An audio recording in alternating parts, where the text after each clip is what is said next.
अभयदास जी महाराज यहाँ चातुर्मास कर रहे हैं और वो बायुसा मंदिर जाने के लिए कह रहे हैं और वार्ता के लिए कल से वो वहाँ बैठे हैं एक मकान पर और वार्ता के लिए आप लोग भी वहाँ पर आए थे। क्या बात हुई और आगे का क्या कदम है?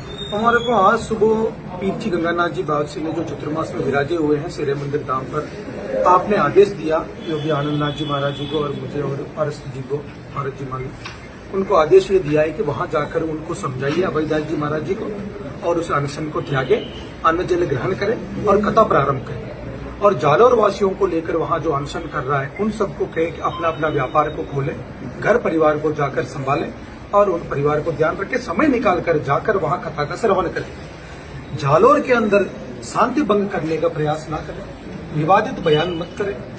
ये शिव जी का महीना होता है, 11 महीने में से एक महीना ये जो श्रावण का जो महीना है भगवान शिव को समर्पित है।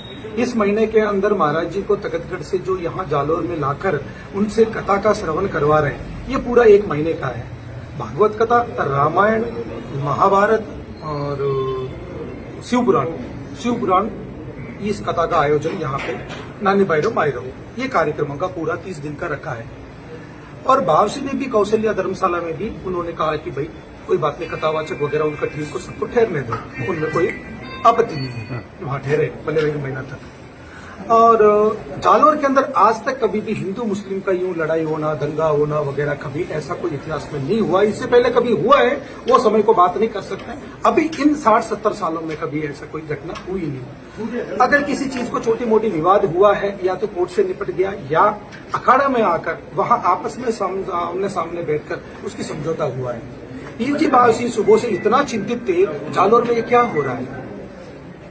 महाराज जी अगर बायोसा माता जी का मंदिर का दर्शन करना था, 3 दिन पहले आप खुद स्वयं पधारे थे वहां पे। पधार कर बायोसा माता जी का मंदिर का दर्शन किए, दर्शन करके वापस पधार जाते। वहां जो भी मजार था क्या नहीं था वो प्रशासन अपने आप कार्रवाई करेगी, उससे मांग करेंगे, हकीकत जो भी होगा सामने आएगा, उस हिसाब से उसकी कार्रवाई चलेगी। लेकिन उसको तोड़ने का प्रयास करना, सब एक साथ चलो वहां पे, और ये तो खिलजी की औलाद है, औरंगजेब की औलाद है, किस प्रकार से मतलब किसी भड़काऊ टाइप का अपने को कहना उचित नहीं, शोभा नहीं देता है। श्रावण मास के महीने के अंदर भगवान शिव की महिमा, विष्णु भगवान की महिमा, ब्रह्मा जी की महिमा हो, रामचंद्र जी की महिमा, उन लोगों ने किस प्रकार से हमारे को जीवन का मार्ग बताया। रामचंद्र जी ने मानव कल्याण के लिए क्या क्या मार्ग बताया, जीने का क्या मार्ग दिया। हमारे जो महापुरुष हुए हैं जाबाली ऋषि जी, वीरमदेव जी हुए हैं, उनकी गाथा गाएं ताकि लोगों को आने वाली पीढ़ी को समझ में आवे जाबाली ऋषि कौन थे। वीरमदेव जी ने यहाँ पे कितनी बड़ी संघर्ष की और जलंधरनाथ जी की तपोभूमि पीर शांतिनाथ जी महाराज जी ने कितनी संघर्ष किया है। इस प्रकार के महान विभूतियां जो जालोर शहर में या जालोर जिला में जो हुए हैं उनके बारे में बखान करें, भगवान के बारे में बखान करें, लोगों को जानकारी मिले। लेकिन आज हम लोग जो समझाने के लिए महाराज जी के लिए गए तो पीरजी महाराज जी ने हमारे को भेजा, जाके उनको समझाइए, जल वगैरह ग्रहण करने को बोलना, अनशन को त्यागे। और महाराज जी ने खुद मेरे सामने सुबह 8 बजे महाराज जी को फोन करके 3 बार हाथ जोड़कर निवेदन किया, महाराज जी मेरी बात मान जाओ, महाराज जी मेरी बात मान जाओ, अनशन को त्याग दो, जालोर में अशांति मत फैलाओ, आप कथा करने के लिए पधारे हैं, कथा करो, लोगों को श्रवण कराओ, अच्छा शिक्षा दो। आप ये जो जिद लेके बैठे हैं, आप बायोसा का माता का मंदिर का दर्शन करो, इस तरीके से माहौल को मत बिगाड़ो, लोगों को काम धंधा करने दो, सुख शांति से जीने दो।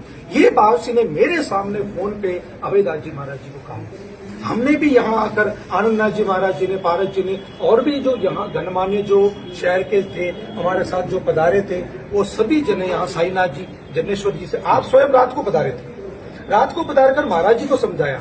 सुबह वापस हम आए हैं, इनको सूचना मिलती तुरंत वहां से जन्नेश्वर जी से रवाना होकर वहां स्थल पर पहुंच गए जहां अनशन में वो विराजे हुए। वहां पहुंचकर उन्होंने भी काफी समझाने का पूरा प्रयास किया। उनसे यही कहा कि भाई आप अनशन को त्याग दो, बायोसा माता जी का मंदिर का दर्शन करना है, हम सब कुछ साथ चलेंगे। मैंने स्वयं कहा, आनंदनाथ जी ने कहा, आपने भी कहा, हम स्वयं साथ चलेंगे और पैदल चलेंगे, लेकिन टुकड़ी टुकड़ी में दर्शन कराएंगे। स्वीकार नहीं कर रहे। वो कह रहे हैं कि सब एक साथ चलकर वहां दर्शन करेंगे। पुलिस प्रशासन भी हमारा पूरा साथ दे रही है। पुलिस प्रशासन ये कह रही है कि भीड़ का कोई चेहरा नहीं होता है, इसलिए आप में से 50-50 करके दर्शन कराएंगे और हमारी जिम्मेदारी है सभी को दर्शन कर, चाहे 1000 हो, चाहे 2000 हो, चाहे पूरा जालोर की जनता क्यों ना हो, सभी को 50-50 करके दर्शन करा के सबको फ्री करेंगे। वो भीड़ के साथ में जाने का मकसद क्या है उनका? उनका भीड़ के साथ में जाने का मकसद हमारे को अंडरग्राउंड ये पता चला कि राम जाने उनके मन में क्या चल रहा है। अब हमारा तो मन में यही लग रहा है कि वो उस मजार को नुकसान पहुंचाने की स्थिति में है। अगर उसको नुकसान पहुंचाते फिर मुसलमान भी खड़े होंगे, फिर हिंदू मुस्लिम में विवाद हो जाएगा। आज तक जालोर में इतिहास में अभी इन 60-70 सालों में जो नहीं घटी वो घटना वापस घट जाए। आगे आपका क्या कदम रहेगा?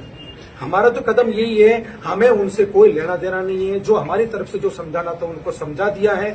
वहां जितने भी लोग बैठे हैं उनको इस मीडिया के माध्यम से, इस वीडियो के माध्यम से मैं उनको सूचित करना चाहता हूं। और आप अपना अपना घर का काम कीजिए, परिवार का ध्यान रखिए, अपना बच्चों का पाल पोषण कीजिए और दुकान खोलकर अपना धंधा कीजिए। और समय निकालकर अगर वो खता करते हैं तो सुनने के लिए पधारिए। नहीं, कालका जी माता मंदिर का दर्शन कीजिए, वायुसा माता मंदिर का दर्शन कीजिए और माता जी का मंदिर है जालोर शहर में बहुत सारा। चामुंडा माता जी का मंदिर का दर्शन कीजिए, नागनीची माता मंदिर का दर्शन कीजिए, सभी माताजियों का, महादेव जी का दर्शन कीजिए और विशेष करके महादेव जी को जल चढ़ाइए, बिल्वपत्र चढ़ाइए। भगवान की कृपा होगी, आप सबके ऊपर सुख शांति बनी रहेगी। पीर जी महाराज जी की कृपा आपके ऊपर सर्व और सदैव बना रहेगा। मेरा उनको संदेश भक्तों के कि ये जो महाराज जी जो कर रहे हैं उसमें गुमराह ना हो, अपना अपना काम धंधा में लगे। पहली बात तो वहां पे मजार की कोई भी बात है, बावसी ने ये कहा उसकी कार्रवाई कराएंगे। आजकल लाइव डिटेक्टर आ चुका है, उसके अंदर क्या है क्या नहीं है वही पता चलता है। और प्रशासन से ये मांग करेंगे कि उसकी कार्रवाई करें, उसके अंदर हकीकत क्या है। अगर हकीकत है तो है, अगर नहीं है तो उसको हटाया जाए। प्रशासन से आपकी कोई बात हुई कि ये प्रशासन से स्वीकार करेंगे, किस स्थिति में बात चलने के लिए तैयार है? डीएसपी से और एसएसपी से ये बात हुई। उन्होंने हमारे को ये बताया, महाराज जी अगर मान लो उस भीड़ में किसी ने भी पत्थर फेंक दिया, हथौड़ी मार दी, अगर लात मार दिया, किसी भी ऐसी कोई हरकत कर दी, भीड़ भी जाकर उसको तोड़ने का प्रयास कर दिया, कोई थैली में पत्थर ले गए, कोई हथौड़ी वगैरह ले गए, हम तो चार्ज तो चेक तो नहीं करेंगे एक एक करके, कोई थैलियों में कुछ न कुछ रख के ले गए। ऐसा उपद्रवी अगर मचा दिया तो अखाड़ा का नाम भी खराब होगा, क्योंकि आप भी कुछ स्वयं वहां मौजूद होंगे। मुसलमानों में यही बात जाएगा कि अखाड़ा वालों ने आगे वो कर इसको छुड़वाया इस तरीके से। इसलिए गलत मैसेज ना चाहते हुए हम लोग वहां से उठकर यहाँ आ गए। इसलिए प्रेस कॉन्फ्रेंस द्वारा, इस वीडियो के माध्यम द्वारा हम वहां पे जितने भी बैठे हैं, माताएं बहनें हैं, जितने भी वहां सज्जन पुरुष, सभी लोगों से हम हाथ जोड़ के निवेदन है, आप अपना अपना काम कीजिए, अपना अपना घरों में प्रस्थान कीजिए। महाराज जी कथा करना हो तो करेंगे, नहीं तो इनका तकत जाना हो तो पधारते रहेंगे। इनकी जो कार्यकर्ता है वो जाना और महाराज जी जाना। अब आपकी तरफ से वापस किसी प्रकार का उनको मान मनोबल वगैरह, अगर कोई प्रशासन वगैरह मान मनोबल तो यही है जी, अगर उनको अभी भी उनके पास समय है, नीचे पधार जाएं, पधार कर अखाड़ा पधार जाएं और हम लोग साथ चलेंगे। और उसी प्रकार का प्रशासन ने जो कहा, प्रशासन के कंट्रोल में वो सभी को दर्शन करा के अपना अपने घर प्रस्थान करें और महाराज जी भी अपना कथा चालू करें। ठीक, मेरा तो यही कहना है। ठीक, थैंक यू।